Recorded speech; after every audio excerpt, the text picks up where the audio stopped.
Hey, this your boy Big Man. Welcome to Witty Apparatus, where we get it like the barbershop, but you ain't got to wait in line to get this scoop. And man, it's going down here in these streets. This boy Rick Ross woke up and then went at Birdman's head. All right, here's the scoop. For those of y'all who don't know, Rick Ross has a brand new album that's supposed to be dropping on Friday. It's called Rather You Than Me. And on this album, he's got a diss track going at none other than Birdman himself. Yes, baby from Cash Money, man. On this track, it's called Idols Become Rivals. Rick Ross is pretty much going at Birdman's head from a list of reasons. So on this track where he takes the Jay-Z beat, Where Have You Been, which was a real, I love that song with Jay-Z and Benny Siegel, man. It was just, it was one of those songs that touched you in just emotional track. The beat, the way, the story that they put on, they were saying, hey, where has their father been? But man, Rick Ross took it to another angle and made this a diss track. And he's kind of apologetic on the diss track. He's really saying, hey, I really didn't want to have to do this, but I got to let the people know. And man, the track opens up with Chris Rock. He's on the intro and he's talking trash, and it's pretty funny because like, man, what you know about Wingstop? Because for those of y'all who don't know, Rick Ross owns a lot of Wingstops. I mean, from all up the East Coast and some in different spots in the Midwest. I mean, if you go to a Wingstop, you won't even know it, but one of them is owned by Rick Ross. He's just that so invested in Wingstop. But so Chris Rock, he talks about that and he's just joking, and then the track starts, and man, Rick Ross just from top to bottom starts laying into Birdman. He's just letting him know that, he used to see them on TV, and when he saw him on TV, he idolized him. And kind of catchy because that's the name of the song. Idols become rivals, and he idolized him. He would look at him and be like, "Man, look at Cash Money, man." Because I mean, I've said this before. Cash Money has been in the game a long time, man. I mean, come on. I'm a grown man, and I was in school, like in high school, when they first dropped their first couple of records, and man, that's crazy to think, man. It's been forever. Cash Money has been out. I mean. I'm pretty sure they've been in the game about 20 years plus. So it's been a long run. Baby's had money a very long time. And he talks about that. He's like, man, I used to see them on TV. Because, Rick Ross didn't blow up until 2005, 2006. So Rick Ross he's still fairly new in the game, even though he's been in the game 11, 12 years.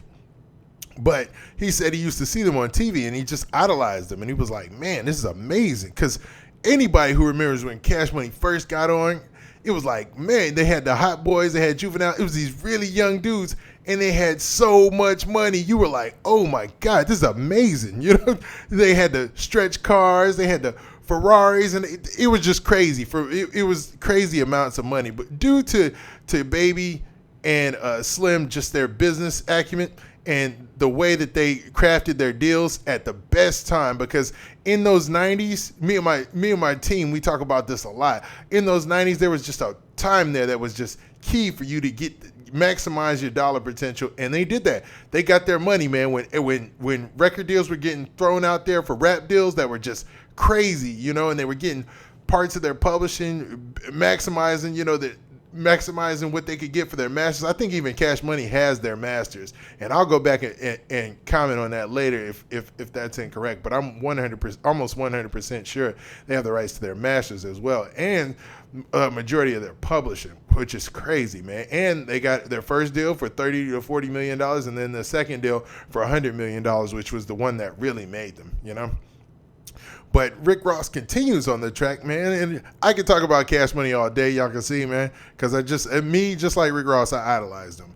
Then he continues talking about him and Trick Daddy. He kind of throws the line in there because it's well known that him and Trick Daddy have had beef, and Trick Daddy's going on other people's tracks and dissed Rick Ross. But it seems like he said, hey, all they got to do is meet up and talk, because Rick Ross really came up under Trick Daddy during the slip and slide days, and then that was kind of his gateway into the game. And then he did make some sweeping accusations, and this is just going off the lyrics. I'm not saying it's true, but he did talk next about, he said that Baby powders his nose, and that he basically said that Baby uses cocaine, which is, I mean, crazy, man. I'm hoping he's not hitting the hard drugs like that. I mean, that's his business if he is. If he can handle business and do what he got to do, but that is one of the statements that Rick Ross makes in this diss. Then he went on to say that he found out his watch was fake and that the whips were leased. I'm not really too mad about the leased whips. Fake watch, that's just fugazi, man. You know, just like Pimp C said, man, you take that monkey stuff off. We can't promote fake watches. Don't have a fake watch. But he was like, he was talking about how the whips were leased, and I don't see a problem with that. Hopefully they are leasing whips because cars depreciate, and you know you're gonna get a new car. So please, I would rather somebody rich lease the whip and get rid of it, or pay that same amount instead of buying new cars and wasting that $30,000, $40,000, $100,000 every time they buy something new. You know, I'm pretty sure most people, even Rick Ross, leases whips.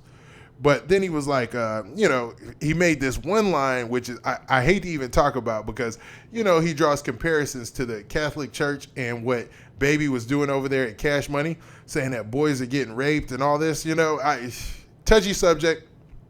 I don't have opinion on either the Catholic Church or Baby. You know, Baby said raping cats, but I'm just going off of what he said in the song. So don't use that against me.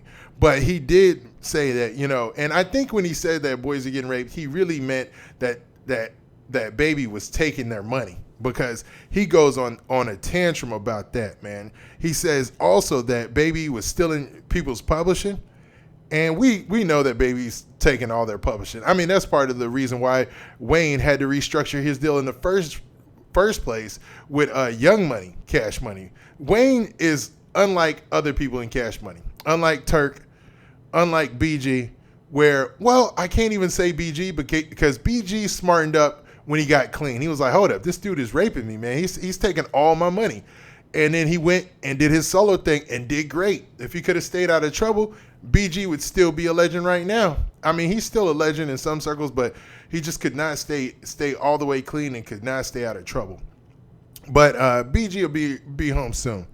But Wayne is a different story. Wayne said, forget this, man. I'm about to restructure my whole deal, you know, and did a deal where, hey, I brought these people in. I brought in Nicki Minaj. I brought in Drake. So if they make big paper, I make big paper, you know, and they've been at court battling for that. I mean, they owe Wayne something like $30-40 million. And judging by what Rick Ross said, man, you know, Baby's touched over half a billion dollars. So what's up, man? It's time for him to start paying people. Then he also went to talk about the drug use in Baby's artists and how, you know, when BG and Lil Wayne first got with Baby and Turk as well, they were underage. And, you know, and they were openly using heroin. Come on, man. I mean, using heroin and other drugs. I'm not saying that Lil Wayne was using heroin, but Turk and BG have both openly stated in interviews that they were using heroin. So, and BG was one of those people who he just could not shake it. He was always addicted. It was always one of those things he was fighting his whole career. And it's just sad, man, because you would think that they have somebody who's older than him would try to tell him and steer him in the right direction. But at the same time, Rick Ross said instead of steering them in the right direction, he was really stealing their money. I mean, these are things throughout the industry that a lot of people talk about and is always rumored, but nobody's really went on a track and said these things. So, I mean, it is amazing to hear this on a track. So there's no way of coming back from this, even though Rick Ross in the track says things like, hey, man, you know, it's almost apologetic the way he says it across. He brings it up. He says things like, you know, he's just saying it like, hey, man, you should realize this is wrong, or you should realize you should be doing better. But, you know, I don't think Baby's going to take it that way. I mean, all evidence proves that, you know, he's not going to take this as advice. He's just going to take it as an attack. Then he went on and closed out by just kind of just talking. He's just preaching to him, talking about, you know, you've been doing some dirty stuff. I mean, he even made a line there where he was talking about, you know, he bought Scott Storch's foreclosure, you know, because he knew Scott Storch was doing bad, and he bought it for the low, and he flexed on it. And he welcomed him to his city.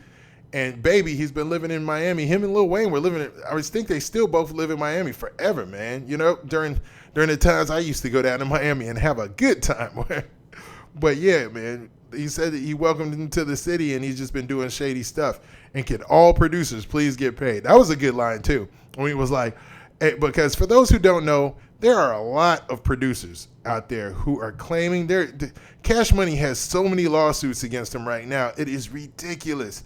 But there are a lot of producers out there who have lawsuits against Cash Money and Baby. And they're saying they weren't paid. They haven't been compensated for hit records. I'm talking about going back as far as the Lil Wayne Birdman album. You know what I'm saying? Or even as far back as like the Big Timers album, man. Ooh, if I don't bring this up, and this is a good point. He even brought up Manny Fresh, was like, hey, man, I hope Manny Fresh will finally get paid. Manny Fresh helped build the Cash Money empire. Let's be real. There is no Cash Money records without Manny Fresh on them beats.